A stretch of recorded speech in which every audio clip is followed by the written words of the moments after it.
Another thing is that the number of people, can you go up to the slide above? Number of people who are helped out of modern slavery is measured every year by the Trafficking in Persons report. Last year was 108,000. This is the combined efforts of the United Nations, the governments, the NGOs, and it's about 0.2%. And interestingly, that number has stayed about 0.2, 0.3 for the last 5 years. The number of criminals that are kind of taken out of business out of 500,000 is about 9,000 or 0.8. Because a lot of the NGOs don't have access to going out into the field, because audits aren't taking place nearly as much as they were, because there is a lot more kind of emphasis from law enforcement on addressing other things related to COVID, we anticipate that even less people will be helped over time. So this is a very concerning situation for us as well. Next slide. Part of the reason for this is the profits generated from modern slavery, according to the ILO and other UN agencies, is 150 billion US dollars a year, second only to drug trafficking. The amount of money that's used to fight this is average somewhere between 350 million to 400 million, is about 0.23, 0.25% of the profits. You can see what we're up against. Profits are huge, and the amount of money that's used to fight it is very limited. I often use this potato chip scenario down below. In the United States, we eat a lot of potato chips, $6 billion worth. It takes 21 days of potato chip eating in the United States to come up with the amount of money that we have globally to address modern slavery. You can see what we're up against. Next slide. So when it comes to the number of people who are focusing on this, in the NGO, United Nations government world, it's about 20,000 people. That's shrunk. You know, we have a certain number of NGOs that have reduced their staff, including us, and some of them are not even going to function in the future. In addition to that, once again, a lot of kind of people who had been looking at this type of issue are sidetracked with COVID related activities, and awareness is down because the information related to kind of informing people about this with more details than kind of media stories hasn't been happening nearly the way it has been in the past. Next slide.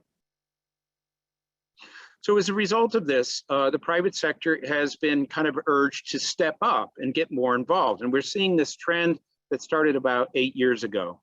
Now, the first kind of indicator of this trend was legislation changes that took place around 2012. The California Transparency and Supply Chain Act was put in place.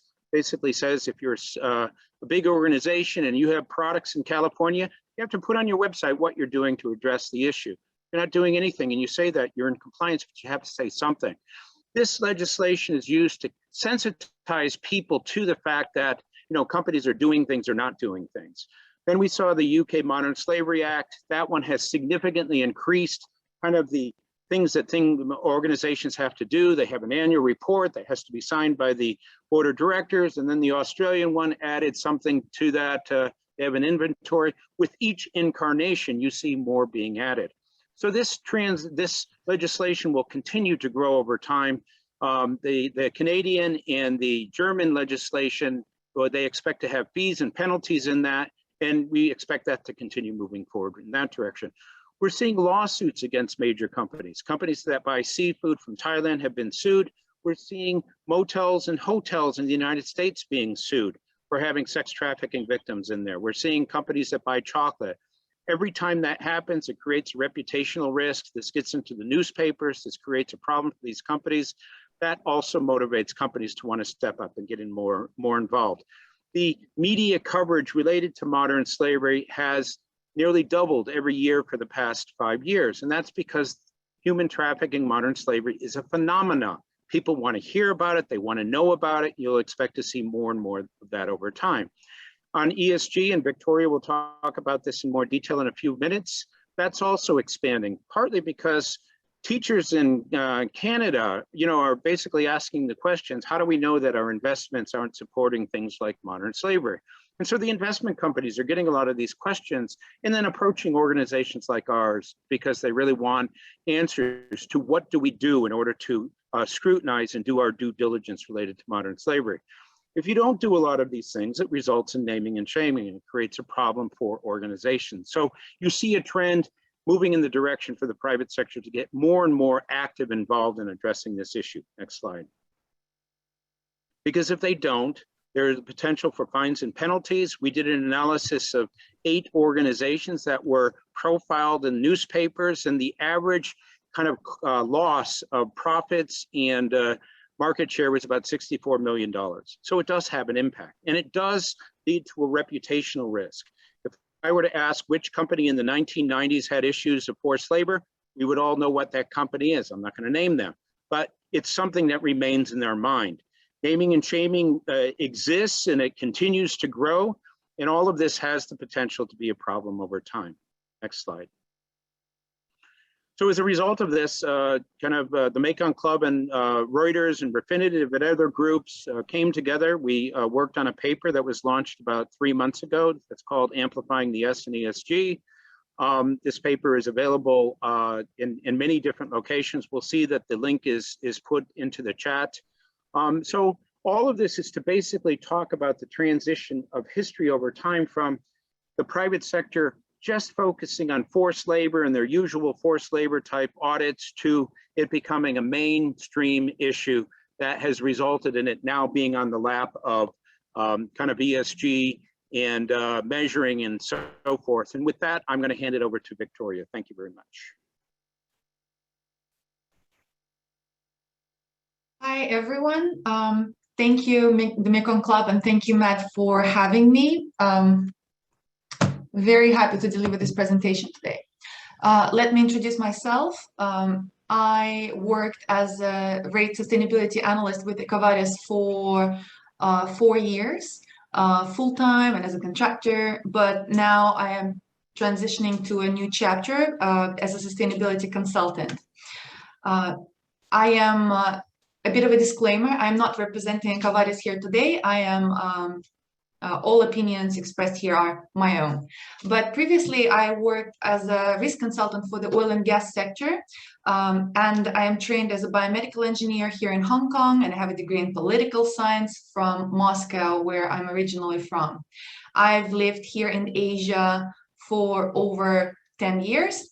Let me jump right in. Why I am in sustainability. Next slide, please. So I'd like to start by saying, by showing how ESG is not really a new thing. And I see how the role of a sustainability analyst at EcoVadis evolved since the time I joined the company. And even prior to that, EcoVadis has been in business for more than 10 years. And in the beginning, the role was called CSR analyst. And this is how the world knew sustainability as corporate social responsibility. And it was understood as the footprint of the company's operations and something like philanthropy that company does not have to do, but it's something nice to do, something, the way for a company to give back. Later on, it became known as the same concept was transformed, rebranded, if you wish, as sustainability or sustainable development. And this is what the role at EcoVadis is currently called, a sustainability analyst. But with everybody talking about ESG, with these same issues being reframed within the concept of ESG, this term, I wonder if this is the direction the role will be taking, if we will be speaking of ESG analysts soon. I'd like to, in the next slide, please, I'd like to look at the difference between sustainability and ESG. And ESG, the main idea is that it's something that we can measure. It's proactive, it's relevant to the bottom line, it's relevant for the company's finances. While sustainability is still widely seen as generally the ethical thing to do, and sustainability is seen as an expenditure for businesses, while ESG is more of a must do. If you want to do well, you must do good. You must be paying attention, close attention to your environmental, social, and governance issues. And while sustainability is reactive and responsive to the regulations, to the financial risks, ESG is something that you should do to get ahead, to build a resilient business, to lower your cost. Hang on, I'm getting a question, but I think it'll be addressed later on. So ESG is something that companies should do proactively. All right, and let's move on to the next slide, please. And here I'd like to talk about the way EcoVadis sees sustainability, or ESG. And you will see, so this is the table of issues that are covered in sustainability assessment done by EcoVadis, that are included in EcoVadis' scorecard. And you will see that all of these are to some degree covered in what we think of as ESG. So the scope basically of both sustainability, ESG, corporate social responsibility is very, very similar, right? And you can see that the issues of modern slavery and human trafficking are covered under the pillar of labor and human rights. And in my experience as an analyst with the company, a lot of companies don't quite understand why they should be paying attention to these issues. Some companies think that, well, it's illegal, then if we are in business and we are compliant with the law, then why should we be thinking about these things? Why should we be talking about these things? Some companies with perhaps relevant regulations in place, they are putting policies forward, right? They're taking this qualitative step of creating a policy, but they're struggling to come up with the actions, with actual measures that they can put in place to mitigate the risk of modern slavery in their operations or in their supply chain. And some companies that have policies in place, they are doing something, but they don't quite know how to measure the impact that they're having, how to actually quantify their performance. So this is where ESG and the Mekong Club scorecard come in. And let me move to the next slide. Thank you. And here I'd like to kind of take a step back and address the fact that ESG, environmental, social, and governance issues, they are not independent. They are not these standalone letters that can be analyzed and evaluated and measured independently. So when we talk about the climate change, and we all know that this is the reason why ESG is getting so much attention, that climate change is becoming more and more urgent. Responding to it is the priority for businesses. We can see that all of these issues are deeply intertwined. And let's look at example of, let's say, electric vehicles. While these are the darling of the decarbonization, when we talk about electric vehicles, we think about mostly environmental issues associated with them. The energy consumption, the manufacturing the batteries, but the impact on the social issues, on the S, is going to be huge. It's going to affect the communities where the raw materials are mined. It's going to affect the communities where the wastes goes. It's going to affect workers, and it's going to affect future consumers. So, and of course, if we are to put governance in place to regulate the E and the S, we cannot look at it independently. And next slide, please. Here is why sustainability is such a complex subject is all of it boils down to ensuring survival and continuity of business on the planet. And when we're talking about E and S and G or sustainability, it all I personally am worried about the domino effect. And with the IPCC 2021 report, all of these issues are they have been highlighted, and we know that the temperature, the rising temperatures are definitely caused by human activity, and we know that the way these issues are connected is unknown. So we don't know how exceeding one planetary boundary is going to affect the other, and what exactly is going to set off this domino effect.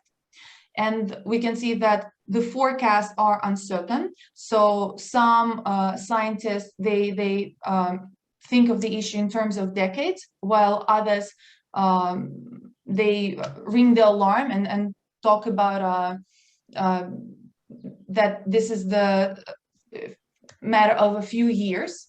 But we all see that there is undeniable urgency to these issues. And there is a big risk, next slide please, for the vulnerable communities to be affected by the climate change. We can already see that there's a big issue of, let's say, farmers in India or being affected by the rising temperatures. That land that was farmable is becoming, that the farming cannot continue, and these already vulnerable populations are going to be more exposed, and they might be overlooked by the governments in adaptation efforts.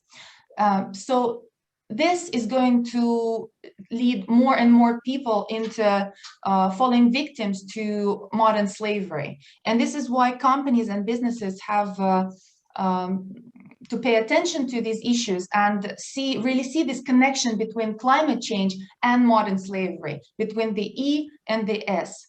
And with this, I'll pass it back to Matt to talk about this scorecard that the Mekong Club is releasing.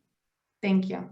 Thank you for that, Victoria. You know, just a couple of things before I jump into the next slide related to our scorecard about my kind of experience related to ESG. I was very much in the public sector for a long time. I worked for governments, I worked for the United Nations, and so the SDGs, the Sustainability Development Goals, were what we focused on. And the SDGs are the ESGs, but for governments. And so every 15 years, they measure those and they determine whether or not the world has made progress. Prior to the SDGs, we had the millennial goals, and they did that for 15 years, and they made some progress. There was some good impact that happened as a result of that. But when I went from kind of the ESG world, as Victoria mentioned, corporate social responsibility was the thing. And, you know, that was supposed to be the way of companies demonstrating to the world that they were doing the right thing. But it kind of went off in a weird direction, because instead of it measuring all aspects of vulnerabilities, what a lot of companies would do is say that, well, we support education, disability, and various other things. And so we're doing really good things. So we don't really have to talk about all those other things. We have this here. We're a good company. Gradually over time, there was more of a sense that if you say sustainability is important, it went from just a concept to, okay, we have to kind of measure it somehow. And so the metrics related to ESG started to develop. And as we know, the E and the G are well established. They've been around for a long time. The S is a little bit immature. It really hasn't kind of caught up to it, but it is. And it is because it's relevant and important, as Victoria had indicated. So what we're going to do now is we're going to change a little bit, and we're going to talk about a tool that the Mekong Club has been working on for a while, and now we're launching today. But before I get into what the tool is, I just want to kind of reiterate the fact that human beings love to measure stuff. Why? Next slide. Because we want to see progress over time. We want to see, changes. In my own personal life, I don't read GQ magazine very often. You can tell the way I dress that I obviously don't follow it necessarily, but I take their questionnaires. My wife, she looks at the Glamour or the Vogue questionnaires, she fills them out. We do it because after 15 minutes or 10 minutes or 5 minutes, whatever it takes, we have information about ourselves. We have a better understanding of who we are, where we are, how we got there, that type of thing. Next slide. So when it comes to measuring, modern slavery, we've been measuring this for years. Those audit companies that are online, those companies that are NGOs that go out into the field and collect information through audits, there's probably 45, 50 years of experience related to, forced labor and conditions within kind of the factories and so forth. That information is kept within the audit companies and the brands themselves, but it's there and it demonstrates trends over time. And we know that the private sector has had significant positive impact because I visited factories in Southeast Asia 30 years ago, and I've seen the change over time. It's significant. It's because of the contributions of the private sector.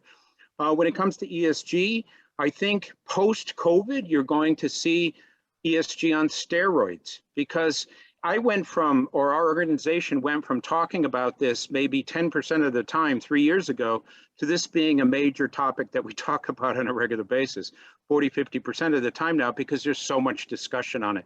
So many people are asking about it. So many people want information.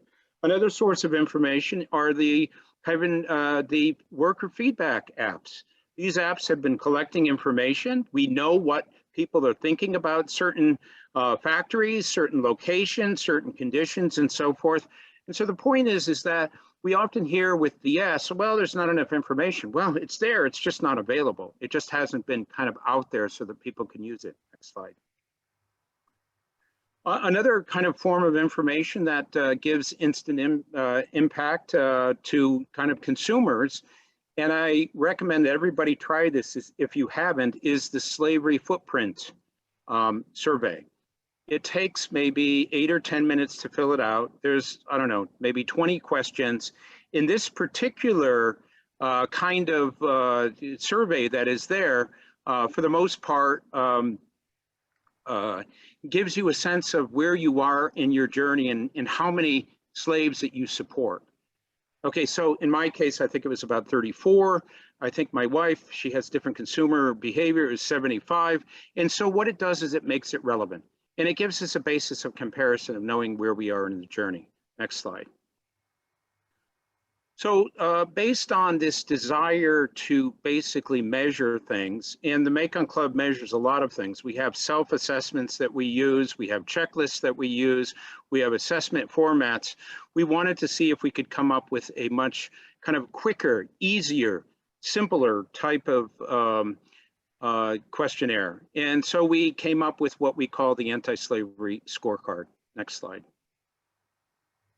So basically there's actually 3 of them because they measure different populations. One for banks, one for supply chains, which would be manufacturers and retailers, and one for the hospitality sector. And so what you do is you hit the start assessment and then you go into this. And there's somewhere between 22 and 25 questions. The questions look very much like this, where it's yes, no, don't know, partial.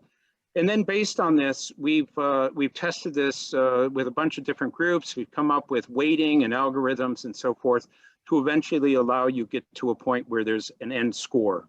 And so in this particular case, whoever filled this out got 54 out of 100. This score is only known by you. There's no recognition of who did this, but we do know the averages of all the people who filled it out. So from this, you can look at this and see that out of the 25 questions or so, you got a 54%, and you can compare that to the average of the other people who have done this. So if your score is higher, you can feel like perhaps you're a little bit further along in your journey, but maybe you still want to continue. Or if you're lower, maybe this is an incentive for you to step up and move forward and be a little bit more assertive in addressing what it is that you want to address. And as a result of that, we have then a situation where people can then even use this within their organization to convince perhaps the leadership that they have to kind of move forward on addressing these types of things. In the pilot of this, we had several companies say, we use this in-house so that C-suite and some of our directors can see where we kind of play out in terms of our score relative to other organizations. So with that, I'm going to stop and hand it over to Phoebe, who's just going to talk a little bit more about the Mekong Club in general. And then from there, we will have question and answer. I see some things that have been added to the chat. Please continue to do that. Thank you very much. Thanks, Matt, and thank you, Victoria, so much as well. So we will address some questions in a couple of minutes, but first, I'm just going to give a quick overview of the Mekong Club, as I know a number of you on the line are new to our work. So we are a non-profit organisation that focuses on empowering businesses to create a slave-free world.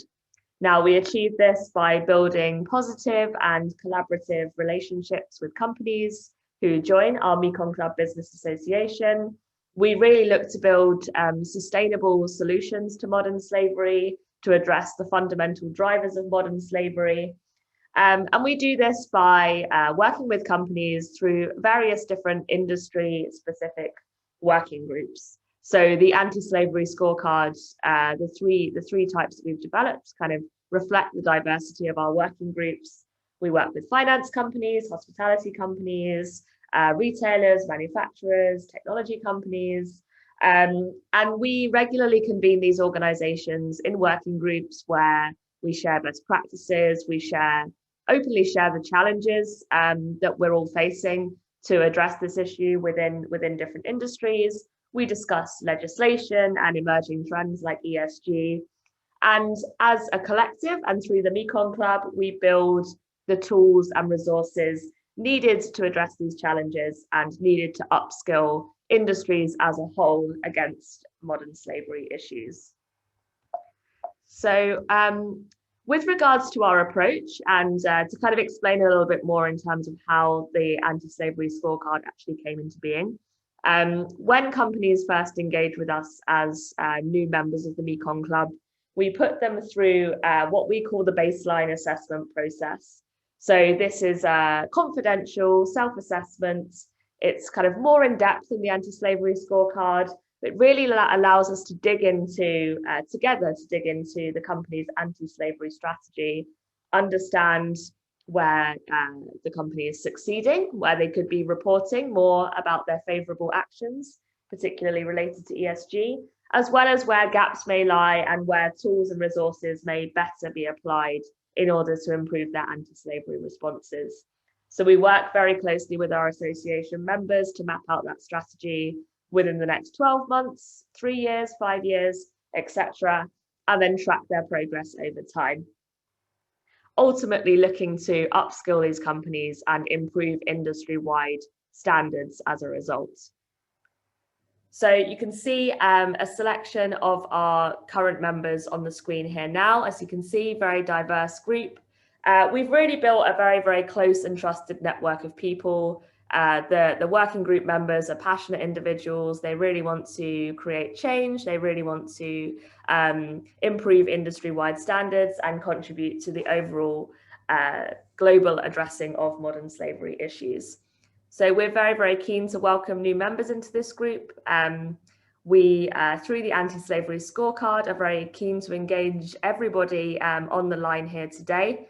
We're going to pop the link into the chat box so that you guys have first access to this tool. It will bring you to a landing page, as you can see on the screen here. You can select your industry and go ahead and take the self-assessment. It's completely confidential, completely anonymous. And at the end of the assessment, there's a free resource bundle that you can download and enjoy. Now with that, we have a few questions that have come in. If you have any questions you would like to ask now, please put them in the chat. Conscious that we might go over the 45-minute mark, but we will stay on the line and answer questions. So do feel free to stay on the line if you're able. And we will be circulating a recording of this session at the end. I'm also just popping our email address here up on the screen. If you're interested in learning more about the Mekong Club, about the assessment, the baseline assessment, or any of our other tools, you are very welcome to drop us an email and book a free consultation with the Mekong Club team. So with that, I will go to the questions that have come in. So first question, I think we'll go to you, Matt. Do you have any recommendations for the best kind of training or methodology to recognize modern slavery issues? There are a lot of organizations that have developed tools, training programs. We have e-learning that we offer, 15 4.5-minute videos in multiple languages. We have green screen, but other organizations and organizations that are on this line as well also have great training. You can pretty much just Google modern slavery training and you're going to see a lot of organizations pop up. And depending upon what your particular niche is, you can determine which ones works best. Anyone who's interested in learning about our specific training tools, we're happy to send them kind of a listing of all of the various things that we do. We train about 25,000 people a year through 150 events, and it's been something that has been a regular part of our work from the beginning. Thanks, Matt.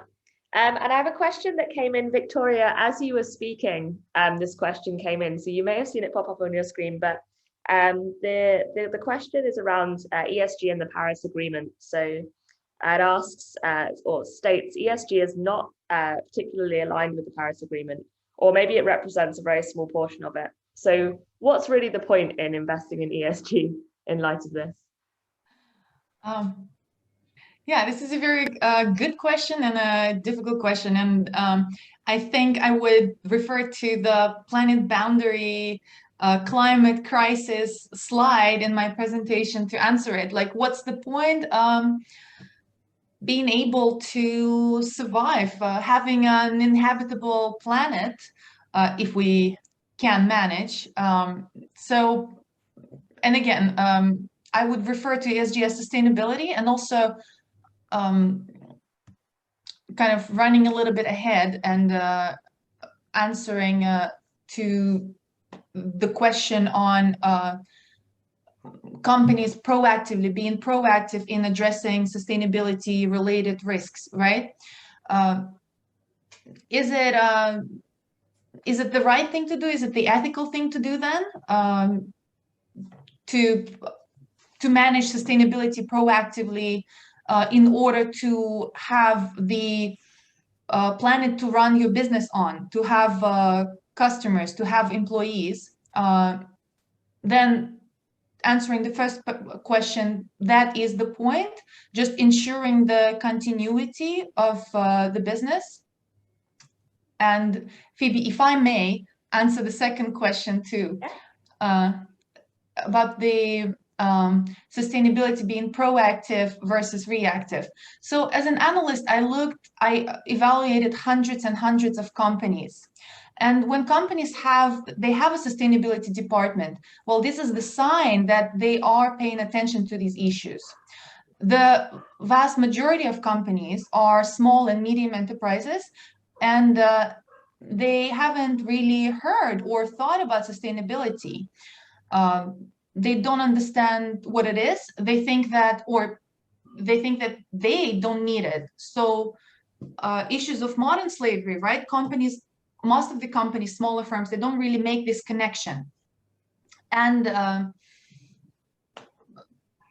also, I think the third question from Maxim was addressed to me, because it's on the same issue.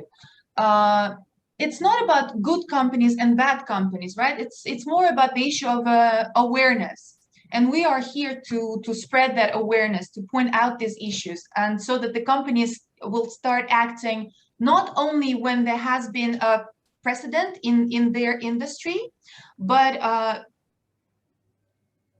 be more proactive in preventing this unfortunate news. So, for example, and I'll wrap up with this, and Matt would probably say even more as an expert on the topic.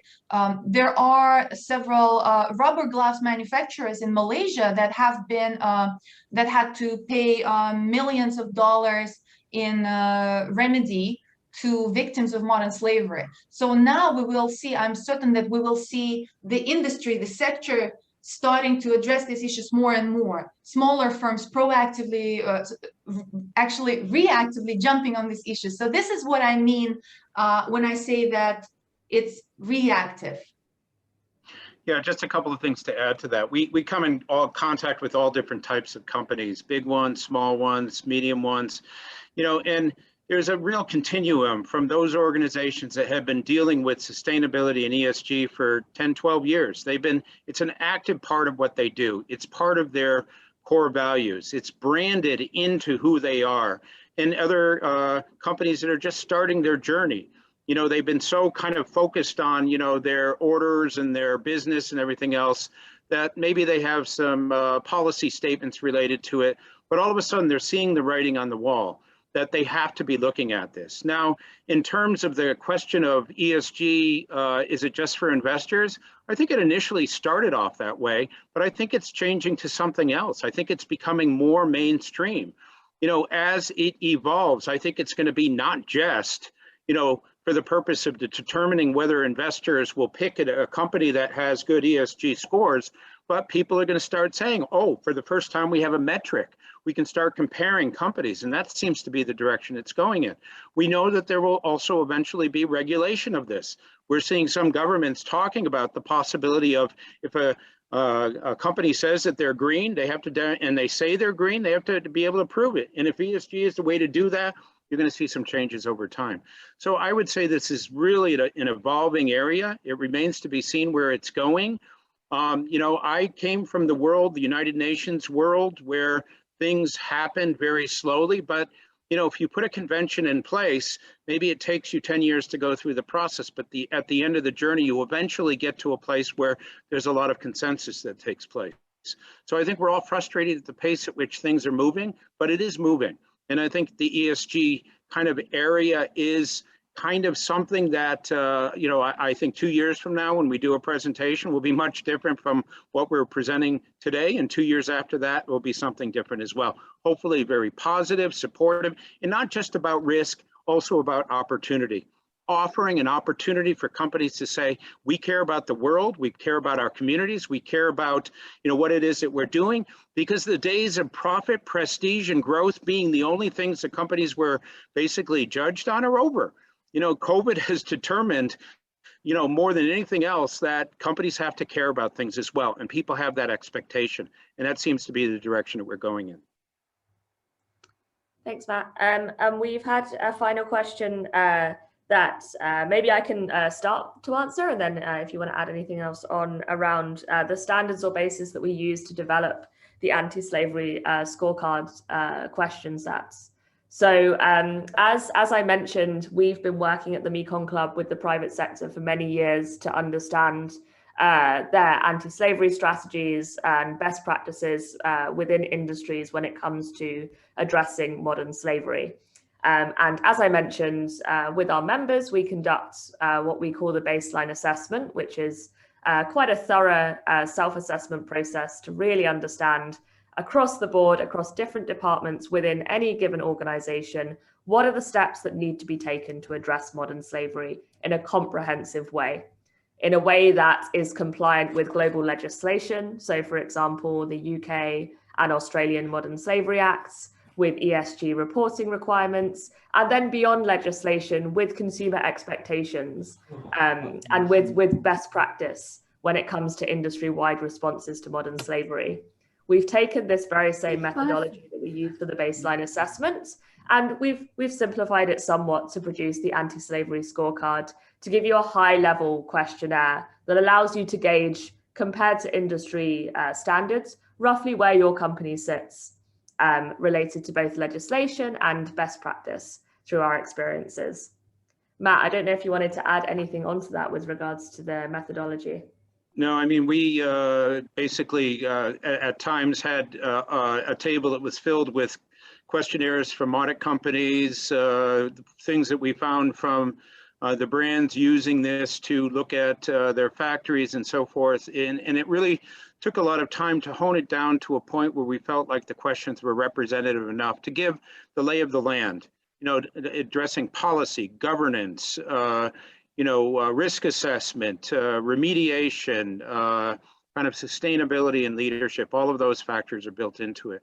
Over time, like anything else, if we find that changes are needed, we are very interested in getting your feedback. We know that whenever you do something like this, it's not perfect, but part of what we face on a regular basis is general awareness. And one way of really getting awareness is to have people experience, the measuring of where they are in their journey related to modern slavery. And what we're really trying to do is to encapsulate that in a short period of time to allow for us to be able to say, okay, here is a snapshot. We can go into more detail. We can go look into each of these factors in a much more comprehensive way. But where are we right now? And where do we relate to others? And so awareness has to be increased in order for us to help organizations to understand the importance of sustainability, ESG, and all of these other topics. And as a result of that, we're hoping that this tool will be useful to our community. So with that, I think we're done. Thank you so much for your insights related to this. I think we're going to send a questionnaire to get feedback on that. Please give us your honest feedback. We know that there are differing views about ESG and sustainability, and apologies if we say something that is inconsistent with your belief on this, but we're doing this based on our own experience. We deal with a world that is in some ways has a lot of negative factors associated with it, so perhaps we get a biased perspective on this. But for the most part, we're very grateful for your participation. Thank you very much. Thank you, everybody. We will be distributing the recording of this webinar and the link again on Monday. So thank you all so much for joining, and please stay in touch.